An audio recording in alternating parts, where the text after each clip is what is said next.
governo de dentro do Palácio, que o governo está virado no giraia, não no bom sentido da palavra, da comida do governo. Depois eu não sei se ele vai falar pelo governo ou não, mas eu ouvi assuntos de pessoas lá dentro. Isso aí é um problema do Brasil, vai mexer na economia do país, vai mexer com isso, a produtividade vai diminuir, e aí como vamos fazer? Então é um assunto sério, é um assunto que tem que ser debatido sim, mas com uma extrema seriedade e sinceridade.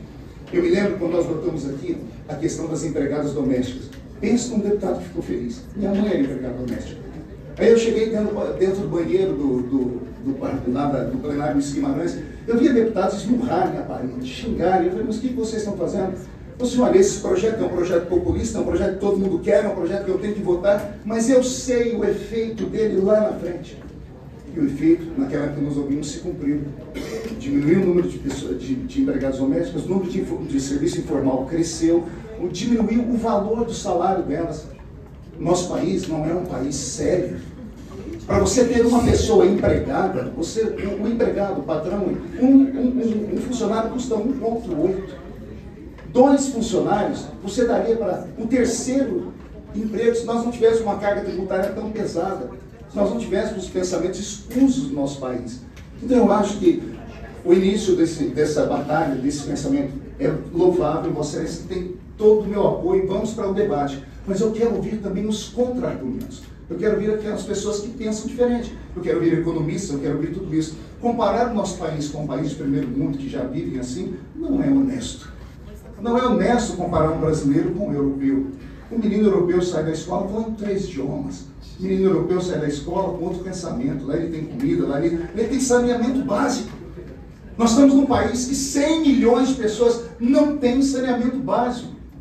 O Estado do Maranhão, 6 a 7% do morticínio infantil do país está lá, porque crianças não têm acesso a esgoto, a água tratada. Então, nosso país não é o país dos sonhos. A realidade nossa é com o pé aqui embaixo. Precisamos trabalhar, precisamos. Inicia-se hoje aqui um trabalho, uma batalha, pode contar comigo, vamos para o debate. Mas precisamos agir de maneira coerente, sem extremismos. Deixo aqui de novo esse conselho. Não é por mim não, porque eu estou acostumado a apanhar. Tanto é que eu estou nem aí. Meu pessoal só não vai responder, eu falei, eu responder. Tem um fórum certo, que é o dia que acontecer a audiência, eu vou estar lá para falar. Eu não me importo, mas tem deputados que não são como eu. Cada vez que vocês xingam alguém, vocês perdem um voto. Vocês empurram o processo de pensamento de vocês lá para trás, para o último lugar da fila. Então vamos para o debate sério, para o debate sincero. Vamos expor essas mazelas, essas doenças psicossomáticas. A minha esposa é psicóloga. Lá na minha cidade nós criamos o Instituto Fique Vivo. Nós lidamos com 500 pessoas semanalmente com um desejo suicida. Boa parte delas vem do trabalho. Então eu sei o que é isso na realidade, mas a realidade tem que ser feita com os 2 pés no chão. Se falarmos apenas em direitos, como é que ficam os deveres e os deveres? Portugal, se não me falha a memória, em 1990, eu fiz aqui um apontamento, deixa eu ver se eu encontro. Está aqui. Portugal, em 1996, ele reduziu a carga horária de 44 horas para 40 semanalmente. Foi lindo, aplaudimos, foi uma iniciativa grande na Europa. O resultado disso, houve redução salarial, o desemprego aumentou. E eu estou falando de Portugal, um país que está na Europa, com a moeda que vale muito mais do que a nossa, um país estruturado. Imagina o que aconteceria aqui no Brasil agora, o impacto disso. A coisa não é brincadeira. Em 1990, a China tinha um PIB igualzinho do Brasil, Produto Interno Bruto, o que é produzido aqui dentro. Em 1990, a China e o Brasil eram idênticos. O tempo passou, hoje a China tem um PIB 10 vezes maior do que o nosso. Nós estamos falando de um Brasil que hoje saiu na imprensa que alunos que saem da 4ª série não sabem fazer uma conta de dividir ou de multiplicar. Então existem problemas 1000 nessa nossa nação, são 1 milhão de problemas. Como consertá-los? Começando com uma audiência pública como essa, tratando, conversando, mas no diálogo, no intelecto, sem ofender ninguém, sem ameaçar ninguém, sem bater em ninguém. Porque todos nós, afinal de contas, torcemos por um Brasil melhor. Quem é que não apoia que o trabalhador tenha uma vida mais digna? Eu vim lá de baixo e eu sei o que uma pessoa sem um emprego passa. Eu passei fome. Não sei se alguém aqui dentro já passou fome.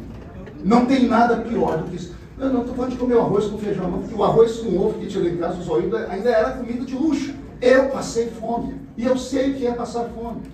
Por quê? Porque o desemprego gera pobreza. A pobreza gera miséria. A miséria gera violência. E a violência faz o nosso país estar do jeito que está, de cabeça para baixo. Então nós precisamos pensar num país para o futuro, mais um pensamento coeso, um pensamento de coração. Nós temos que ser mais amigos de fato, irmãos. Podemos divergir. Eu e Vossa Excelência, por exemplo, temos 1 milhão de desafios. Mas Vossa Excelência não pode encontrar que nenhuma vez eu me xinguei, eu briguei com Vossa Excelência aqui. Esse é o meu. Eu sou equilibrado, eu me mantenho aqui. Então, porque eu sei como funciona. Política é a arte de negociar. Na política, aprenda uma coisa, vocês que estão ouvindo, se quiserem, é claro. Na política, o ótimo é inimigo do bom. Por exemplo, o ótimo seria um salário de 5 mil reais. O salário, se hoje, por exemplo, tivesse 2 mil reais, o ótimo seria 5. Mas aí vem alguém e apresenta um projeto de 3. O governo não vai aprovar o 5 porque quebraria o caixa dele. Então, o ótimo seria o 5. Ruim é o 2, mas 3 já está bom. Então, na política, o ótimo e o bom brigam. Porque as pessoas têm que ter um momento de debater, de chegar a uma conclusão. Um perde de cá, o outro perde de lá, e chegamos a não aquilo que seria o ideal, mas mais próximo do ideal. Eu penso o seguinte: sem produtividade, o país não cresce. Sem produtividade, não tem riqueza. Foi Ronald Reagan que disse que o maior plano que ele havia encontrado para curar a crise social era o emprego. Então, sem o emprego, nós não vamos a lugar nenhum. Eu sei que todos nós aqui, muitos trabalham demais, como nós trabalhamos demais. Me questionaram nas redes sociais sempre: o senhor só trabalha 2 dias por semana. Oh, meu Deus, minha filha de 29 anos não me viu. Eu fui em 4 aniversários da minha filha. Eu trabalho todos os dias, de segunda a segunda. Não aqui no parlamento, trabalho nas bases. Eu viajo o Brasil, viajo o mundo. Eu sou um palestrante, eu sou cantor, sou conferencista, escritor, sou deputado federal, falo com comunidades. Semana passada eu estava em São Francisco, lá na Califórnia, falando a um grupo de brasileiros que deixaram o nosso país porque não tinham condições de viver. Aí lá, eles trabalham 7 por 0. Porque lá não tem sábado, não tem domingo. Eles têm a opção de ficar em casa. Por que vocês não fizeram isso no Brasil? Isso porque lá no Brasil a gente não ganha dinheiro. Então eu acho que nós temos que apontar para um outro lado. Temos que descobrir uma forma do trabalhador ganhar mais dinheiro. E aí sim, eu acho que o trabalhador brasileiro, em si, ao pensar, se você perguntar para ele o que você quer, ele não vai querer fim da escala 6 por 1. Ele vai querer assim: ó, eu quero ter condições de dar a minha casa para minha mãe, como falou o Abel aqui. Eu quero ter condições de dar uma boa escola para o meu filho. Eu quero ter condições de fazer isso ou aquilo. Porque, veja só, as pessoas reclamam da escala 6 por 1, mas essas mesmas pessoas saem de lá e vão fazer um bico e vão trabalhar em outro trabalho. Por quê? Então não é o excesso de trabalho, é a falta de dinheiro que tem. Então nós precisamos, pastor Henrique, pensar numa situação assim, para como curar o nosso país, como curar o país desse câncer. Dizendo isso, eu encerro aqui as minhas falas, tentando aqui expor o meu pensamento, dizendo a Vossa Excelência que se fizer o seminário, eu estarei lá sentado na primeira fila. Saio daqui hoje com alguns pensamentos, que vou falar com os meus companheiros que são conservadores e que tinham uma visão muito deturpada. As histórias que eu vi aqui hoje me tocaram. Por isso nós precisamos ouvir de verdade. Nós precisamos encontrar um caminho onde o certo não pode ficar, o errado não pode estar acima do certo. Muito obrigado, Excelência. Obrigada, deputado Marcos Feliciano, pela sua colocação respeitosa e verdadeira, assim, da parte de Vossa Excelência. Pode ter certeza que a indicação do senhor para que a gente possa trazer e aprofundar essa discussão para nós é extremamente válida.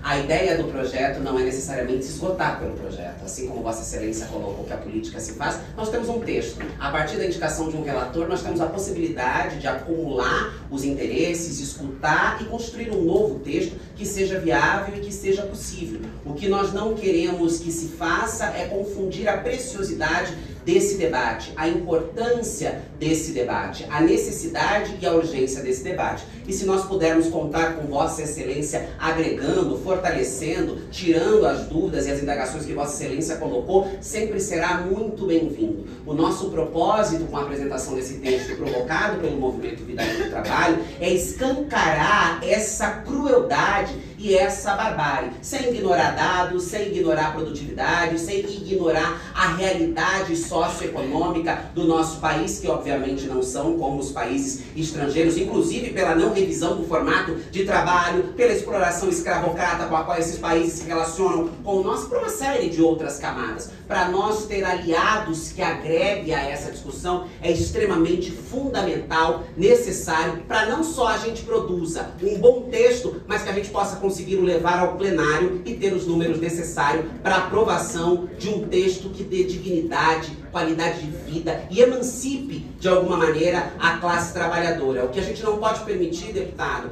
é com que a gente tenha um debate sobre uma série de questões colocado acima e além da vida desse trabalhador. Eu acho que as coisas precisam caminhar juntas. E talvez o seminário, talvez ouvindo as pessoas que não sei se necessariamente são antagônicas, mas que talvez tenham dúvidas, tenham preocupações, tenham questões a serem colocadas sobre a mesa, pode fortalecer essa discussão e a gente consiga construir um texto consolidado, levá-lo ao plenário, aprová-lo, espero que com voto de Vossa Excelência, e a gente possa trazer uma melhor qualidade de trabalho ao trabalhador. Se não ser 3, ser 5 por 12, ser aquilo que seja viável. Obrigada, deputado, pela sua colocação.